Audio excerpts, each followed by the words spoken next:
नमस्कार दोस्तों, मैं हूं नरेंद्र और अभी आप देख रहे हैं सन 28 न्यूज़। अभी हम पहुंचे हैं यहाँ पे किसी कार्यक्रम में। यहाँ विधायक जी रीटा चौधरी वो आए हुए हैं, तो उनसे दो बात करवाएंगे आपकी और जानते हैं इनसे। एक बार मिलवाते हैं विधायक जी से। नमस्ते विधायक जी। नमस्ते। विधायक जी, मैं आपसे इतना ही जानना चाहूँगा कि जैसे अभी आपको पता है सांसद साहब नरेंद्र जी हैं और इधर आप हैं, तो मतलब कड़ा मुकाबला है मंडावा विधानसभा में। तो सांसद साहब है को सेंट्रल लेवल मंत्री हैं, जो हैं, और आप यहाँ स्टेट लेवल में माने जाते हैं। तो ये क्या मुकाबला उचित है और क्या कैसा रोमांचक मुकाबला रहने वाला है? देखो, कड़ा मुकाबला तो कहीं नहीं है। और कड़ा मुकाबला इसलिए भी नहीं है कि एमपी साहब की पुत्रवधू हमारी जिला प्रमुख है यहाँ की झुंझुनू की। और एमपी साहब जब नामांकन रैली करी थी तो उसमें जिला प्रमुख ने खुद ने कह दिया कि मंडावा से भारी बहुमत से कांग्रेस जीतेगी। तो कड़ा मुकाबला तो वहीं ख़त्म हो गया। आपके कहने का मीन है कि मुकाबला कड़ा नहीं है। और क्या मानते हैं आपकी मतलब ये जीत आसान है कि मतलब? नहीं, आसान तो चुनाव होते हैं।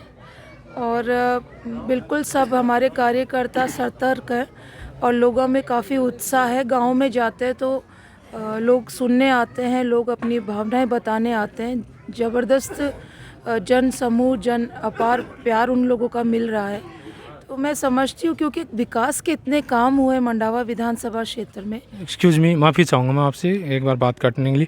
जैसे कि आप बता रहे हैं कि मंडावा में विकास कार्य हैं, जैसे मैं आपसे जानना चाहूँगा कि 2-4 बड़े कार्य आप बताना चाहेंगे मंडावा की जनता को। बड़े कार्य आप लिस्ट लेके बैठोगे तो आपको 3 घंटे लगेंगे। मुख्य कार्यों के अंदर एसडीएम हेडक्वार्टर मंडावा खुलवाया, 2 तहसीलें इस बार इस कार्यकाल में बनवाई हैं, 6 कॉलेज खुलवाए हैं, 1 उपजिला अस्पताल लेकर आई हूँ, 4 युवाओं के स्टेडियम है, 2-2 करोड़ की लागत से उनका काम चल रहा है। और तकरीबन 111 सड़कें हैं डामरीकरण की जिनका काम चल रहा है। बड़ी सड़कें अलग हैं। पीने के पानी घर घर पहुंचाने का हम लोग काम कर रहे हैं। तो औद्योगिक क्षेत्र है, मंडावा मलसीसर में औद्योगिक क्षेत्र आया जिसमें काम चल रहा है। तो ये बड़ी उपलब्धियां हैं मंडावा विधानसभा। बहुत बहुत अच्छा बताया आपने। जैसे कि विधायक जी ने हमें सारी लिस्ट यहाँ बता दी कि मतलब किस प्रकार के विकास कार्य हुए। विधायक जी, आप जैसे अभी ग्राम पंचायत वाहिदपुरा में प्रेजेंट हैं, तो मैं आपसे एक बात और जानना चाहूँगा कि जैसे ग्राम पंचायत वाहिदपुरा को आपने इन 5 सालों में क्या सौगात दी है? यहाँ पे बहुत काम हुए हैं। इनके जितने गांव हैं कुछ न कुछ कोई सड़कों का काम हुआ है। हमारे वाहिदपुरा के अंदर पीएससी खुलवाई, यहाँ बड़ी डिमांड थी। उससे पहले पशु औषधालय खुलवाया यहाँ पर। तो काम तो निश्चित तौर पर चलते रहते हैं। ये एक प्रक्रिया है विकास की, चलती रहती है। एक लुमास के अंदर English medium, Mahatma Gandhi English medium school खुलवाई है। जो गांव में बोला गया वो गांव में काम करवाए हैं। एक सामुदायिक भवन की मांग थी, वो करवाया यहाँ पर। तो काम बहुत हुए। अच्छा, बहुत अच्छी बात बताई आपने। अभी मैं एक क्वेश्चन और चाहूँगा आपसे कि जैसे कि आपको पता है यहाँ वाहिदपुरा से भी एक कैंडिडेट है, वो मैदान में है।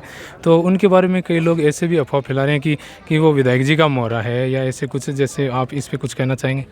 अब हमारे एक कैंडिडेट सद्दीक भी खड़ा हुआ है, उसको कह रहे बीजेपी का मोहरा है।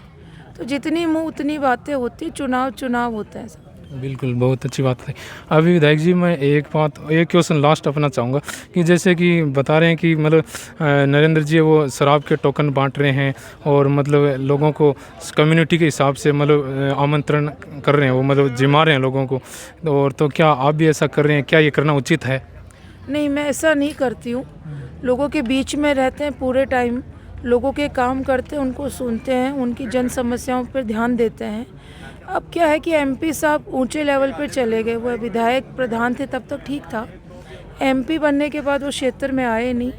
तो लोगों उनकी क्या एक ट्रेंड है, हर बार चुनाव के अंदर वो लोगों को समाज के हिसाब से बुलाते और जिमाते हैं। एक क्वेश्चन और चाहूँगा कि जैसे एक वीडियो वायरल हो रहा है जिसमें आ रहा है कि विधायक जी कह रहे हैं कि मतलब जो नरेंद्र जी हैं वो मतलब राजपूतों प्लस ब्राह्मणों का वोट जैसे बीजेपी का माना जाता है मोस्टली। क्या राजपूत कांग्रेस को सपोर्ट नहीं करते, ब्राह्मण नहीं करते? नहीं, वो वीडियो आप पूरा सुनो, उन्होंने एडिट करके डाला है।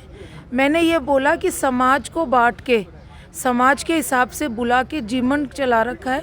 ब्राह्मण समाज को बुला रहे हैं, पूरी बात सुनना, राजपूत समाज को बुला रहे हैं, जाट समाज को बुला रहे हैं, मुस्लिम समाज को बुला रहे हैं, हमारे SC ST के समाज को बुला रहे हैं। मैंने सब समाजों का नाम लिया और वो जीवन कर रहे हैं, छुपा हुआ नहीं, सब जानते हैं।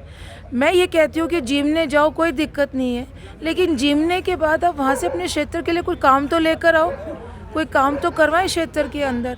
उसको उन लोगों ने काट पीट के कह दिया कि मैंने सिर्फ ब्राह्मण और राजपूत समाज के लिए बोला है। अच्छा, बिल्कुल वो एडिट वीडियो है। तो मतलब विधायक जी का कहना है कि ऐसा उनका शब्द नहीं था, ये एडिट वीडियो है। और विधायक जी ने हमें पूरे मतलब विधानसभा क्षेत्र की जानकारी दी, उनके विकास कार्यों के बारे में जानकारी दी। बहुत बहुत धन्यवाद विधायक जी, आपका आभार। जय हिंद, जय भारत।